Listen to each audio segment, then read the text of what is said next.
The towering skyscraper stood shrouded in an eerie fog, its windows gleaming ominously under the moonlight. On the 31st floor, the office buzzed with life during the day, but at night, it was a different story. Strange occurrences had been reported: flickering lights, phantom whispers, and unsettling shadows. Emily, a diligent worker, arrived for her night shift. As she settled into her desk, a chilling breeze swept through the office, even though the windows were tightly shut. She shook off the unease and began her tasks. As the night deepened, Emily heard faint footsteps echoing in the corridor. She ventured out, only to find no one. Fear tingled down her spine as her computer screen suddenly flickered, and the lights above her desk buzzed ominously. Emily overheard faint whispers during her breaks. The words were indistinct, but the voices seemed tormented.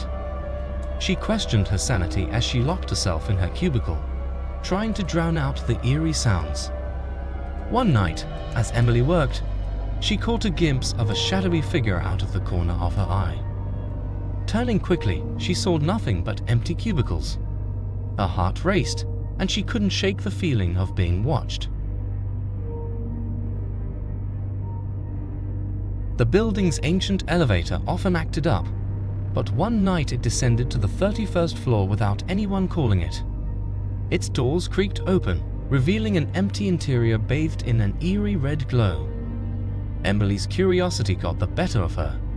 She stepped into the elevator, and it descended further into the building's depths. The air grew colder, and the atmosphere became suffocating. As the elevator descended, Emily saw fleeting glimpses of haunting scenes. Spectres of long-gone office workers, trapped in an eternal loop of mundane tasks. Their hollow gazes sent shivers down her spine. The elevator finally halted, and Emily found herself in an underground chamber. She discovered old files detailing the lives of employees who had mysteriously vanished over the years. The stories were heartbreaking. Emily pieced together the office's grim history.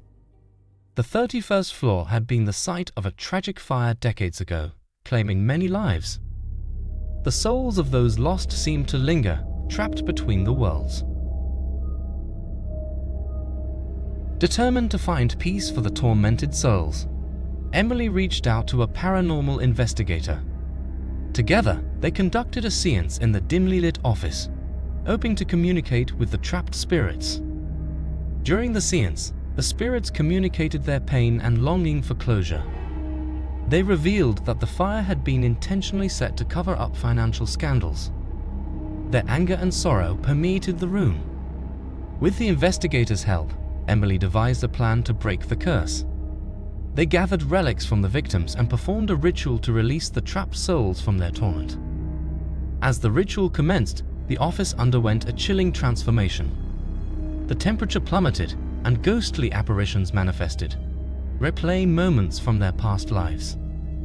In a climactic moment, Emily confronted the vengeful spirit responsible for the fire. With a mixture of empathy and determination, she convinced the spirit to let go of its anger and find peace. As the spirits found closure and faded away, the office's atmosphere lifted. Emily felt a sense of accomplishment, but also sadness for the lives that had been lost. With the curse lifted, the office on the 31st floor slowly returned to normalcy.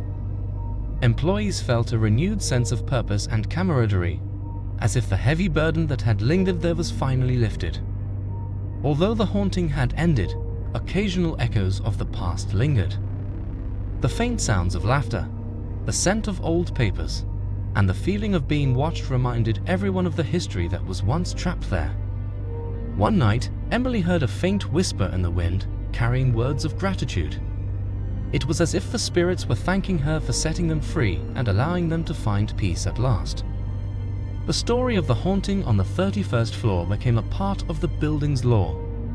Employees shared tales of their experiences, ensuring that the sacrifices and struggles of the past were never forgotten. Even after the events on the 31st floor, Emily felt a strange connection to the spirits she had helped. Sometimes, in her dreams, she could hear their whispers, soft and distant, like a faint echo from the past. As months passed, Emily found herself drawn to the building even during her free time. She would often sit in the lobby, gazing up at the 31st floor, lost in thought about the souls that had found peace. One evening, while sitting in the lobby, Emily struck up a conversation with an elderly man who had worked in the building for decades. He shared stories of the past, of people he had known, and of the fire that had forever changed the office. The elderly man revealed that there was still one unresolved mystery from that tragic time: a missing ledger that contained evidence of the financial scandals. Emily felt a renewed sense of purpose. With the elderly man's guidance, Emily delved into the building's archives, determined to find the missing ledger. She spent hours poring over old records, trying to piece together the puzzle of the past. After weeks of searching, Emily finally uncovered the missing ledger hidden in a forgotten corner of the archives. The truth was even more shocking than she had imagined. The fire had been deliberately set to destroy evidence of embezzlement. Armed with the evidence, Emily embarked on a mission to expose the truth and bring justice to those who had been wronged. She reached out to investigative journalists, determined to shed light on the dark secrets of the past. The investigative journalists published a series of articles that rocked the city. The financial scandals were exposed, and the names of those responsible were brought to light. The truth finally prevailed. As the city grappled with the revelations, the families of the victims found a sense of closure. The truth had been brought to light, and the memory of their loved ones could finally be honored without the stain of betrayal. With the truth exposed and justice served, the 31st floor of the office building transformed. The lingering echoes of the past finally faded away, replaced by a sense of peace and healing. Epilogue: Remembering the past. Years later, the building on the 31st floor became a place of remembrance. A memorial was erected to honor the lives lost in the fire and the courage of those who had fought for justice. The ghosts of the past were finally at rest, and the building stood as a testament to the power of uncovering the truth.